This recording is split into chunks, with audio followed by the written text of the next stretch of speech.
Tane halau na pesquisa balosa e hadili larang hamutu curanolore singida. Economista Albertina Soares Rodrigues apresenta pesquisa neba jornalista Sira e a salão Tane Consumidor Vila Verde Dili, sexta-feira, loron ronoloresi tolo fulang agosto tinangne.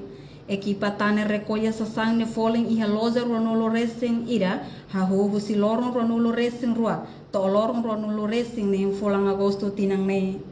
Tane halau estudo ira ne, hahuhu si tinarri rua ronolo. Pesquisa ne atu ajuda consumidores sira hatene no hili loja ba compras ba necessidade básico niang recolha preço se loja rua nulo racing ira. O objetivo mak atu ajuda consumidores sira hodi atene no hili loja rebeke atu loja rebeke barato hodi bele bahalo compras ba ia necessidade básica.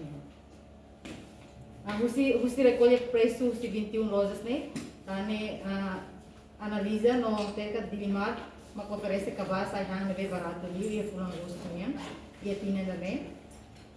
O total 56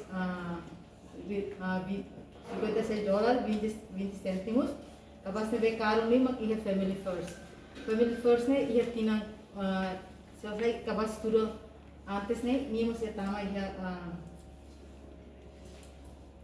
loja ne que caro agora mas e tinha também nia o foling os 21 foling né 21 produtos nia retan 72,35 dólares para produto já ne que a hal pesquisa ba os rosa ne gua né e também aceita nessa consumidores aceita harap dir baseia ba tabela ne be já tabela ne be tana preço no publica em minha website cara Ita rola sasam produto hirakan e a loja de Limar, então ita poupa ona 16 dólares e 15 cêntimos, vai sasam 21 produtos né. Entretanto, o presidente da Associação Tane Consumidor, Antônio Ramos da Silva Hateten, pesquisa ne atu oferece informação para consumidores sira, folin sasang nebe mak barato no osang natong belesosa produto nebe ita hakara.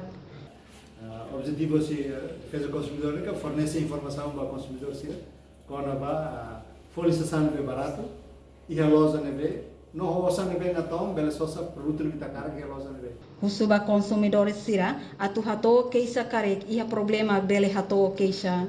Reportagem Ana Rosária Febriana dos Santos, Televisão Timor Post.